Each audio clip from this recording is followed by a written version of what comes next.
Welcome back to another episode of SpringGate Vineyard Talk. I'm your host, Maalik Stark, and today we have a really cool guest. Before we get started on the guest, I'd like to give a special thanks to the PLCB for making the show possible, and be sure to check out new episodes every other Thursday, wherever you get podcasts, and don't forget to follow us at Cheers_PA on Instagram and Cheers PA on Facebook. And without further ado, Albert de Bock. Hey, Maalik. Hey, what's up, Albert? Not much. What about you? Well, nothing, brewing life. Thanks for being able to do this, man. No I appreciate problem. it. We want to talk about you and how you got started in brewing. So, when did you start? That is probably about close to 15 years ago now as a home brewer. So I got started here with Rehab, which is the regional Harrisburg brewers. I did that I actually still do that. So Do you? I do still do some home brewing. And then got to meet Artie from ABC, and they needed somebody to brew in Camp Hill like once every couple of weeks. So that's how I started professional brewing for ABC. Every couple of weeks, do a brew at that Camp Hill location, a little 7-barrel system. Yeah. After that, I did a short stint with Millbock. That is a brewery that me and Alan Miller started. Did that probably for about a year, but we could not find anywhere to really have a brewery at the time, so that kind of stopped. That's when I started with SpringGate. So that's probably about 7 or 8 years ago now. Oh wow! And I learned this recently. Alan's he's Boneshire. Am I right about that? That is correct. He does Boneshire now. He owns Boneshire. Yeah. Nice. I didn't know that you and him had a brewery like at all. How did you all come about that? Was it still the regional Harrisburg? No, we did that just with the two of us. I basically had a shed in my backyard that we put there, and we had, I think at the time it was also a 5 or 7-barrel system with some fermenters and stuff, and basically just went out to bars and sold sixtels. Oh wow! So the problem was we couldn't have a tasting room on my property because we weren't allowed to have customers on the property as I'm residential zoned. Yeah. Well, putting a tap room in a neighborhood doesn't. I feel like people would have a small issue with that at least. Yeah. How did you get started with Rehab though? Like as far as like finding like a group like that, because like I feel like I hear a lot of people talk about homebrewers, and unless there's like an association or someone, like it's kind of hit or miss with those. Yeah, I just went to Scoats and Brothers one day to get some ingredients, which is our local homebrew store, and there was a sign up there that Corey was starting a homebrew club and was looking for people to meet. So we basically signed up. It was just a couple of guys that would meet like once a month, every Saturday. Go at that time mostly to Scotsins. And later on, as we grew, we also started to go to some local breweries and do some tours and stuff like that. They still do it once a month. I'm not that active anymore, but I still see most of those guys. Oh, that's nice.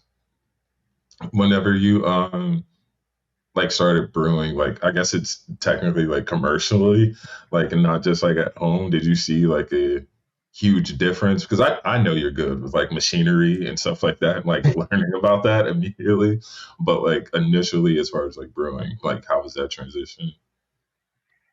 Actually, the funny part of it is it isn't that different, and that's people don't really see that. It's like you're doing a 5-gallon batch, and it's still basically you're busy the whole day. Yeah. And then you do a 10-barrel batch, which is like 300 gallons. and you still do it in one day, and the processes are basically the same. It's like instead of 10 pounds of grain, you're working with a couple of 100 pounds of grain, so it's just bigger. The only thing that changes a little is the recipe. You have to adjust your recipes a little to get them where you want, and I did that just by trial and error. Sweet. And I know this from you personally. Whenever you were in the Netherlands, did you also brew out there, or did you just have like no interest in it? Like, No, in the Netherlands, I did not brew. The reason I started brewing beer here was I used to drink a lot of like Belgian beers in the Netherlands because that's the country right next to us, and a lot of the Netherlands breweries also brew Belgian beer, so it's easy to get. And we would pay like $3-4 for a 6 pack of Lafite Blonde. oh And then wow, I came here, and at that time, if you wanted a Belgian beer, it was like $165 a case, and you could only buy it by the case at that point. So I kind of oh had wow. something. Well, I can brew these myself. Yeah. So that's the reason that I started. I just wanted Belgian beers, and you couldn't get them here like 20 years ago, or very hard to get. Yeah, or very expensive to get too. Yeah. Yeah. Did you know a lot about like as far as like the brewing process before you had started No, brewing? No. no, I learned everything uh, as I went. I basically brought a homebrew kit, or actually my wife did. We of course let that sit in the cupboard way too long, and then we made it, and the beer turned out horrible. Chucked it out, and then of all people, Alton Brown did a show, Good Eats at the time, Yeah. and he did one about homebrewing. So we basically followed his recipe, and he did about half of the stuff wrong, but it did turn out to be a decent beer, and that kind of got me hooked. Okay. Do you remember what that first beer was specifically? No, I don't. The first beer I did was like just a kit, like an Irish Red or Oh, something. yeah, I'm noticing that like a lot of those homebrew kits either start out with like a Irish Red or like a brown ale. Like I've asked a few people, and like no one said that they made a lager the first time they had a homebrew kit. So No, that's a lager is hard to make because of the temperature control. So it's yeah, you always start with ales. That's the easy way to start. okay. Whenever you start working at Springgate, like I wasn't there that long, so like I don't know if there was already like some sort of like brewing program there already, or did you start that whenever you came on board? I actually started in the beginning as a consultant for them. They had a small 1 barrel system that they later turned into a 2 barrel system. Okay. And at a certain point, they started brewing on their 10 barrel system, and we got another home brewer involved and kind of got the beer to where we wanted it to be. And that guy moved on. I think he went to Mellow Mink at the time, and so they were desperate to get a brewer in. So they actually asked, as I was already familiar with the system and everything, they asked me if I could step up and come work for them full time. So that's what I did. So yeah. And I think I know the answer to this, but like, what's your favorite like beer to drink and make? That is probably at the moment our Pilsner. So I'm really fond of the German Pilsner and the Mexican Pilsner. And the German Pilsner is the most fun to brew just because it has like some temperature steps and stuff in the Mhm. mash. So I think that would be my favorite. Yeah. The what is that? The Porta de la Fuente? Yeah, Or is that there is a that. different Mexican? Yeah, Okay. that's our Mexican one, which I also really like. I really like the flavor of that one, but that's a pretty straightforward beer to brew. Yeah. I figured you'd say like a dark beer because I thought we shared that interest, but uh I do like dark beers, but we actually don't do that many dark beers. So of course we have the Samoyed, but mm, I have not brewed that in like years and years. It is always fun because we do have a couple of kegs of it yeah. sitting aging, and once in a while we bring that out. We just had like about a year ago, I think, a birthday party for the dog that the beer is named after. Uh-huh. And we put a keg of Samoyed on, which aged really well after like 6 or 7 years. And with you being in like the industry of like brewing or just like all of like the alcohol, like you said, like working at SpringGate, like the changes and like new trends and stuff like that, like how have you seen those like change since you started? Kind of like there's less interest in beer at the moment. There is more interest in other drinks. Like one of the hot topics of the moment is, of course, is RTDs, the ready to drink cocktails. Mm-hmm. It seems that young people go more to like flavored stuff, not the traditional beers or the traditional wines anymore. Mm-hmm. Yeah, like I said, I've asked a lot of people that question and pretty much the same answer. How do you feel about like? Do you think that just means that like brewers and breweries have to like switch over to making more things that are sweeter or doesn't necessarily taste like beer, like your lagers, stouts, ales? In one way, yes, just because you need to stay afloat, so you need to sell something that sells. Mm-hmm. You kind of want young people to come out, and on the other end, it's also there's still an awful lot of people that do like beer and do drink beer. Yeah. Also the traditional stuff. So I don't think that is going to go away. Oh, well, that's good. Whenever like okay, I'm sure you've had a lot of like beer from different like breweries like since you started. Like what's one thing that I guess you don't see anymore when it comes to like making beer and like how it tastes that has kind of like gotten away from like beer in general? Because I find myself, I don't see a lot of like, everybody has like a Pilsner, and I feel like that's in float, but I don't see a lot of like porters anymore. Yeah, I don't know if I ever seen a lot of those, but you kind of don't see a lot of dark beers anymore. Yeah. Although I also have a habit, if I go look for breweries, I go look for breweries that don't have like 12 IPAs on tap. I go for breweries that do some other beers. So I do see a lot of different styles, and yeah, it's the dark ones you don't see that much. Seems it's not very popular at the moment. Not a Yeah. lot of people drink them. Why do you think that is? Like, just from your experience, is it still that thing of like younger people don't like them, or it's just easier to drink like a lighter beer?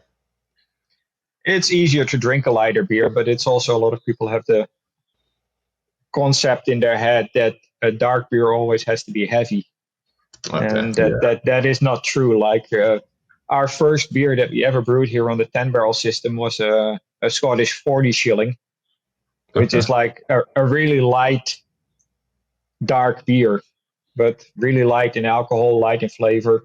Uh, but it was a nice brown ale, so it doesn't have to be that way. But people don't see it that way. If they see a dark beer, they think it's going to be strong and heavy. Yeah, or sweet, like Yeah, which I feel like is one of those things that will get people to like them. Um, it could be like if you still see a bunch of like what they call pastry stouts out there right now, mhm. which like lactose and all kinds of stuff in them. Yeah, and you said that you're like you have a hand in like all the production at Springgate. Like, was that Yeah, an easy transition too? Like, as far as like you came in brewing, going to wine and distilling, like what was that like? uh, it was kind of nice because like after a while with the brewery, we had the brewery running pretty good. I had a brewer that worked for me, and I basically just gave him a piece of paper and he brewed the beer for me. So it was nice when they gave me the winery, and I had to like relearn a whole lot of stuff, see how to make wine, how to do that kind of stuff. So that was kind of a challenge. So that was a lot of fun. And now, like probably about a month or two, maybe three, they gave me the distillery as well, which is kind of we do a lot of blending in our distillery, so it's kind of the same as winemaking or the same as like making the cocktails that we make in the brewery. So that was kind of an easy transition. Well, like, coming up with like recipes and like different like flavor profiles for like all three different things, like is that like just turning on a different switch in your brain as far as like I know this will work for beer, will it work for wine, will it work for distilling if you do any flavors like that? Yeah, it kind of is, but a lot of it is just trial and error. You just make a couple of liters of something, and then you make small samples of it and try different flavors in it. And a lot of times we will like look at traditional flavors. So we'll look at a cocktail that already exists and then try to make like the same kind of flavors, but then pre-made in a can. As far as like being in brewing, going back to that, like what's like the one of the like your favorite things about it, like being in like that industry and coming up with different beers and stuff? I think all in all, my favorite thing of the brewing is still the brew day. I just really like the work that's involved in that. It's fun to have a day in the brewery and just to make beer. And then, Yeah. of course, at the end of the day, you get to drink your beer. So, Yeah, that's what like I said, talking to different brewers and actually doing it now is I at first I didn't think that it was going to be like that satisfying or like rewarding, but yeah, like after taking an entire day to do something and at the end process like having that beer or whatever like that, it is, yeah, it's pretty cool. yeah, Especially to do like all the things that could not go wrong, but like being precise with all that stuff. yeah, yeah. Whenever you came into brewing itself, did you think that like it would turn out like how it is today as far as like the industry itself? No, and I didn't really see myself going into the industry. I was a diesel mechanic at the time for Caterpillar, Oh and yeah, this kind of got thrown in my lap. So I'm pretty happy. It's kind of sad to see like with how many breweries go out of business right now. mhm, Uh, that the beer business seems to be declining so much. yeah. And you've been in like the area and like knowing so many places and even like doing that yourself, like I could definitely understand like that feeling itself. Yeah. Um, yeah, what was I gonna ask you? Crap. Oh, I know. Um, Whenever you go to different places, like is there like one specific thing that like you look for whenever you're like trying like a new brewery? Is it like a certain type of malt or grain, or is it all just like that type of beer itself? It's mostly the type of beer itself. Like I said earlier, it's kind of like I like to go to places where they have a lot of different styles, and I like to go to places where they don't just have IPAs or pale ales and stuff, but have like I like to go have a porter or a saison or something like that. So it's mostly how many styles they Mhm. have, and also like reputation. If you hear about a place and everybody says that's good, then I like to go there, check it out, see what they have. Yeah. Do you have any suggestions, any tips for someone new into brewing? Uh, if you're starting by yourself, just get in touch with a homebrew club. Okay. Those people can help you. And I know that like Rehab does brew days during the year that you can just hang out with somebody and brew. Mm-hmm. And other homebrew clubs do that as well. So there's ways to learn how to homebrew, and you don't have to do it by yourself. Okay. Is there anything that like you wish you would have done, or like if you could go back, like kind of like since you've learned and have that experience now? No, I think the only thing is I should have started brewing earlier. Well, that's fair. Yeah. Yeah. I kind of wish the same too, but you know, I've been around it a while, so Yeah. yeah, It is a fun industry to be in. It's everybody helps everybody, and it's always fun to meet your colleagues like at Brewfest and stuff like that. Yeah. Let's see. Well, man, I won't hold you up any longer. Thanks for taking the time out to do this a whole lot. I'm pretty close to there, so I'll stop by and say hey. Sounds good. Thanks again for doing this, and thanks everybody for listening. Be sure to look out for new episodes every other Thursday, and follow us on Instagram. Thanks, Albert. Cheers, man. Yeah. Thanks, Maalik.